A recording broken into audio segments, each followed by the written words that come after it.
What's up, everybody? Well, I have time for a quick video, very quick video, and what I want to talk about in here is how my feet are hurting, and how, I think part of it, you know how I was saying I'm being worked to death?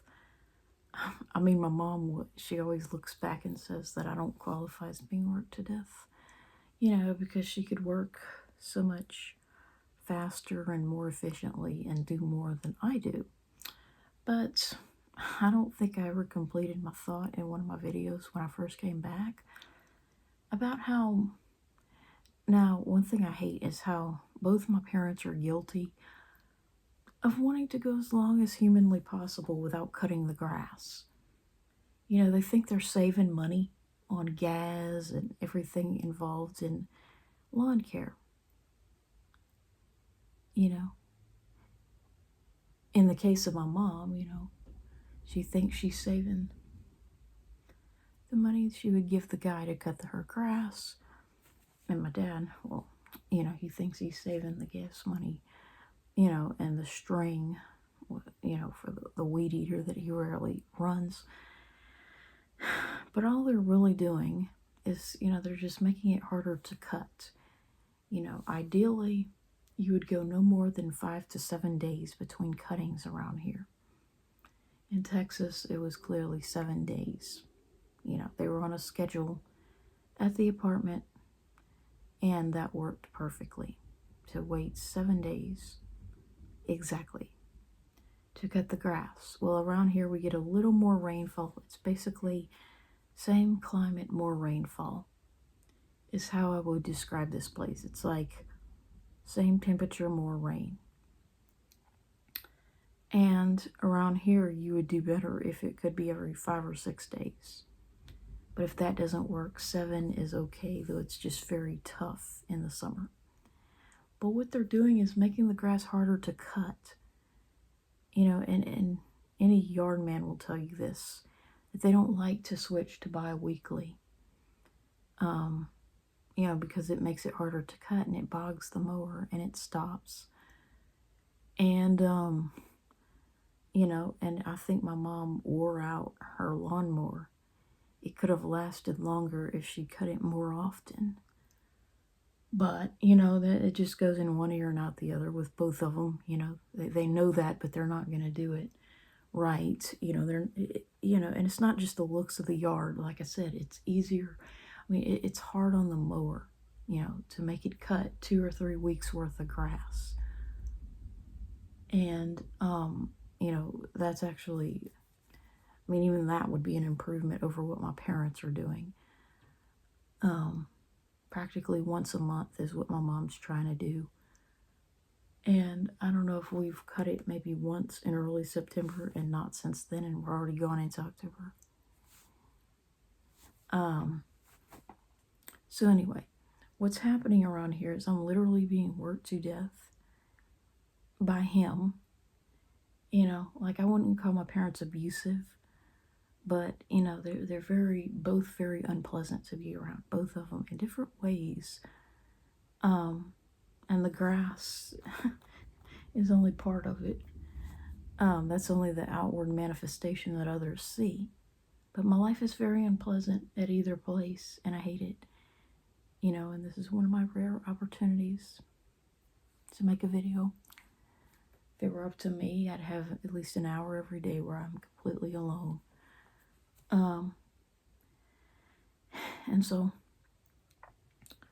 both of them, they're trying to push the grass to the very maximum. Like, if they didn't think the city would come after them, they'd probably cut it maybe twice the whole summer. But that's why I say, the perfect scenario in his mind was living in an apartment. And I did not realize just how good I had it, as much as I hated that apartment in Texas. As much as I hated it over there in Texas, I didn't realize how good I had it. So, yeah, the apartment was the perfect situation for him, because he didn't have to worry about upkeep And if we hadn't lived on the ground floor, all we'd have had would have been a balcony, but on the ground floor, all you had was a little patch of rocks and a few weeds that I would take care of with vinegar and salt. And so yeah, basically, that was perfect. I mean, he never had to worry about the grass, and that's really what he would have liked to have had all his life. And I think a lot of men, if they wanted to admit the truth to themselves, all but a very small percentage would live in an apartment their whole entire lives and have uninterrupted lawn care, and never have to push a lawnmower. And it leads me to wonder, what good is a man really if he can't even do something as basic, like if I met a guy who had never pushed a lawnmower, because he'd spent his whole life at his parents' house where that was taken care of for him, or lived in an apartment all his life. I mean, what attraction could I ever possibly feel, to someone who is different from me in the way of having gone through the voice change that I've coveted since I was about 13-ish, but has never pushed a lawnmower, like me, like I've done so many countless times now. I want to say the first time I did it, I was 29. Luckily I got that far without having to ever do it. But I used to help my mom. Now I'm helping my dad. And so, with my little, I'm not a true soprano, but I call it treble,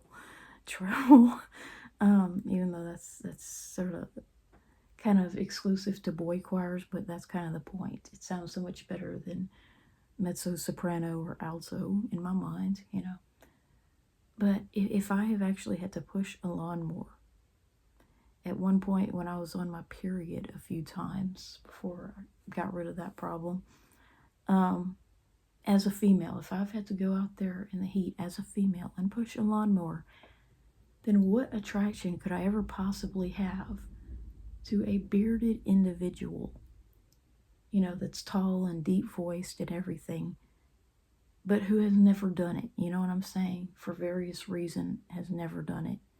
Whether he's lived in an apartment all his life, whether he's been, with parents that took care of it professionally all his life, like rich enough to have a yard man all his life.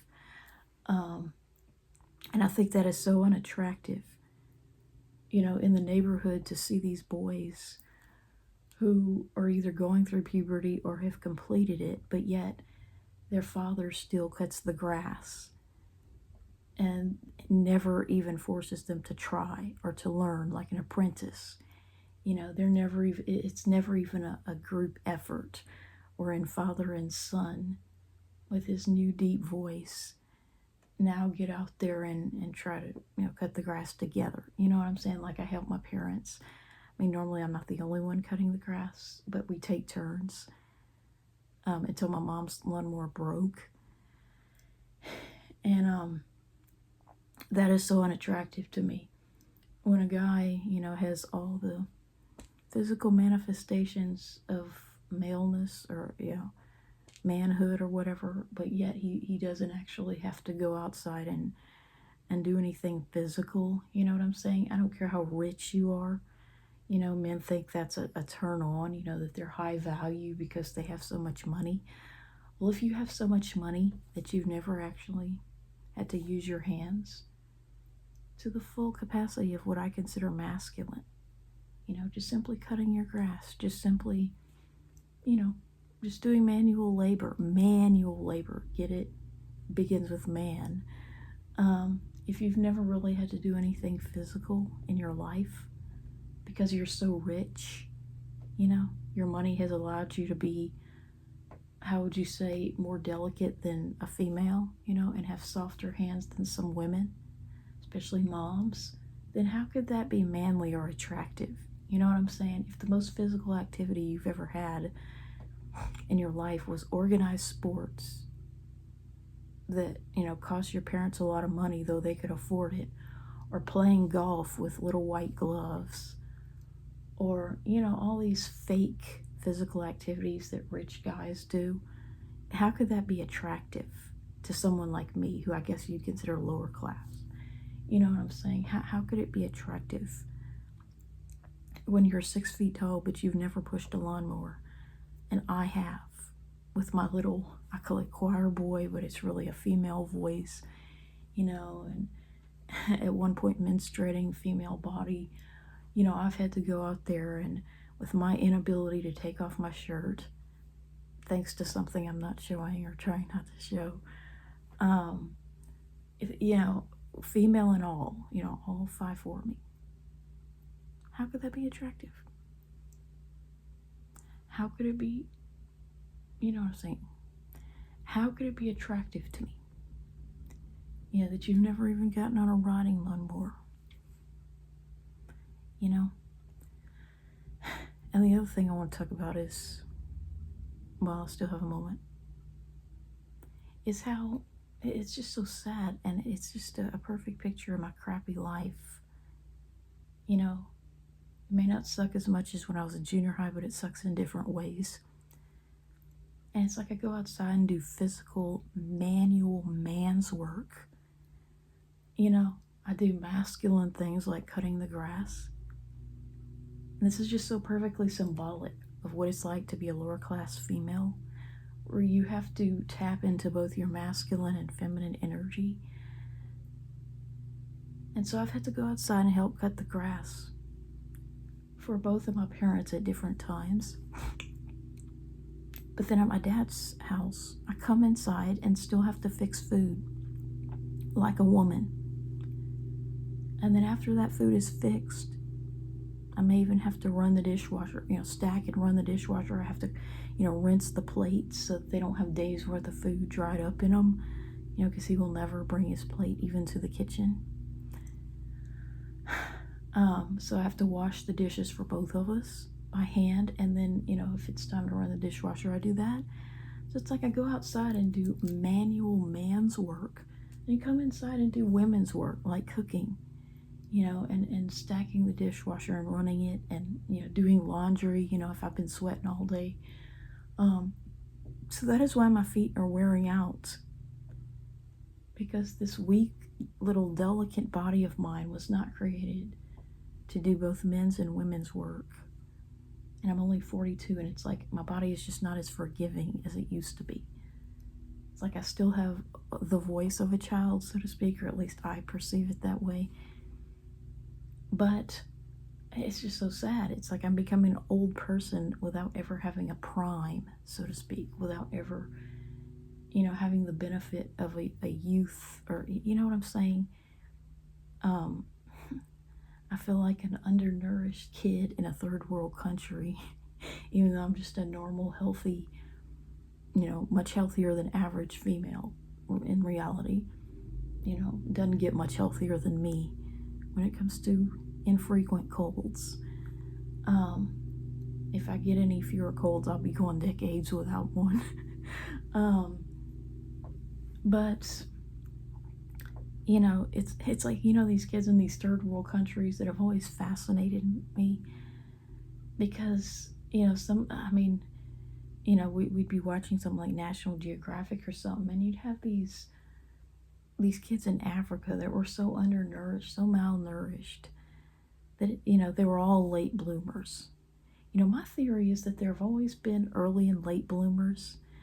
You've always had, in every time period, every part of the world, you've always had the possibility, the human body has always had the possibility, to mature as young as, say, 10 or 11, or as old as about 18. But the level of nutrition is what has made the difference between, which age within that range you mature. You know what I'm saying? So that it's not so much that puberty is happening earlier these days, it's that it can happen, much younger with better nutrition, because we just have better nutrition. You know what I'm saying? It allows the body to mature earlier. But like if you have if you're malnourished, which is probably why Justin Bieber was maturing about 3 years later than average. because when you're malnourished,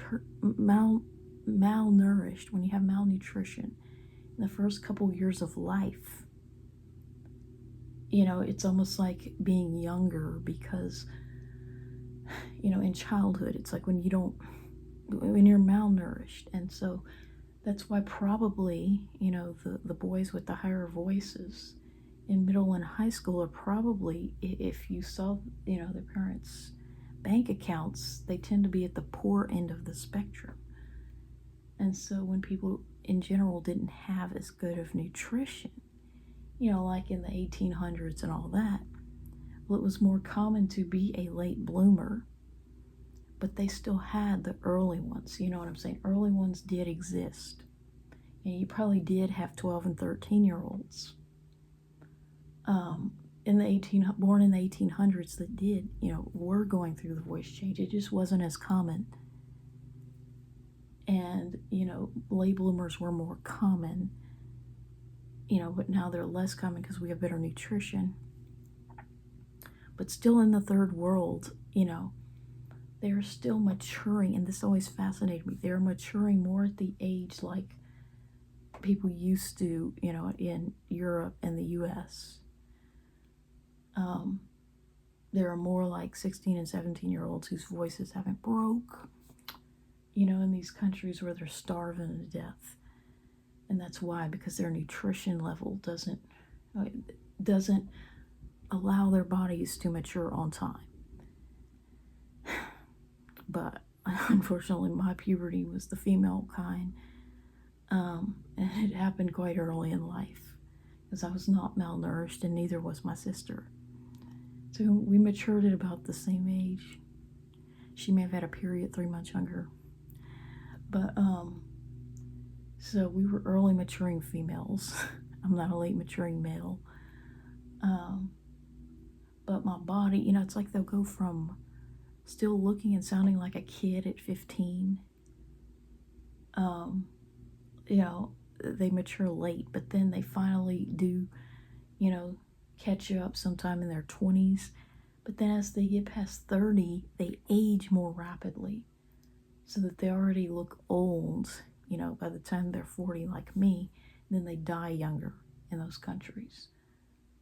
So they don't have as much of a prime, when they don't when they don't have good nutrition. And I just feel like my body is just being worked to death. And my feet, I'm having plantar fasciitis, which is just like your feet hurt when you first start walking, but then it gradually fades away and you don't really feel it, when you're sitting down. But that's from doing that, having to go outside and do men's work and then come inside and do women's work. And he just doesn't see it that way. He thinks I should do everything for free with a smile on my face, and never wants so much as a doll dress, as compensation, which is why I make things whenever possible. I should never even want so much as a rare doll or an outfit as compensation, or, to make my life worth living, not just existing with food and clothing and a house. So anyway, the video's gone on way too long, but yeah, I just feel like I didn't really have much of a prime, a time when, you feel like you're young and invincible. And, because in many ways, being a female is like being a male in survival mode. You have to tap into both your masculine and feminine energies at times just to get by, It's like when you're in survival mode, you don't have time for self-actualization. And that's why, women can't have, like as much of a prime, so to speak, as men. I mean, we have a prime fertility, unfortunately, and that's when men are obsessed with us. But we don't have, that superhero phase, as I call it, where young boys, they think they could jump off of a building and never get hurt. They could ride a bull, and, and many of them do successfully accomplish bizarre things at that age when they're like roughly 15 to 30, give or take, military age. Kind of the male equivalent of our peak fertility. you know, they have kind of a prime, you know, and that's what I've always envied, you know, the superhero age, the military age. We don't get to have that. You know, we just get to live stuck in survival mode. And if we're lower class, we may have to tap into feminine energy, masculine energy, whatever kind of energy you want to call it, just to stay alive, just to survive. You have to do men's work, women's work, whatever kind of work, just to survive. You know, such as going outside cutting the grass, but yet not even being rewarded with a trip to a restaurant so that I don't have to stand on my poor aching feet, you know, that I've been cutting the grass with. You know, and then he doesn't even have the decency, you know, that's why it's like, I don't get why people are actually surprised, you know, by men that don't do anything. It's like, what were you expecting? Were you expecting him to take his plate? Were you expecting him, you know, to help you with laundry? I don't know why. He never helped my mom with laundry or child rearing. Yeah, that was women's work, you know, and that's why, you know, if a man can't even do men's work, you know, like pushing a lawnmower, you know, if he's always had someone do that for him all his life, it's like, how attractive could a man really be? You know what I'm saying? If the most he's ever done was play golf and silly sports in his life.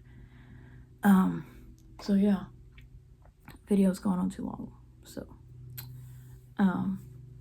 yeah, that's what I want to say is like, you know, I've had to do men's work, women's work, and it's like, I haven't had as much of a prime, you know, didn't get to be a superhero. And when I was younger, I think I was, you know, I think I was truly invincible, you know, never ridden a bull, obviously. Most guys haven't either. But yeah, so yeah, it's like when you're stuck in survival mode, you don't have time for self-actualization.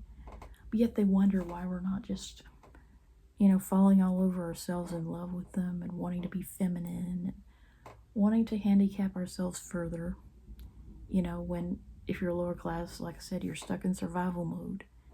You know, you don't have time for the frills. You don't have time for true femininity because you're always having to tap into your masculine energy to get stuff done. And so, yeah, before I lose this opportunity, I'll go ahead and post this video.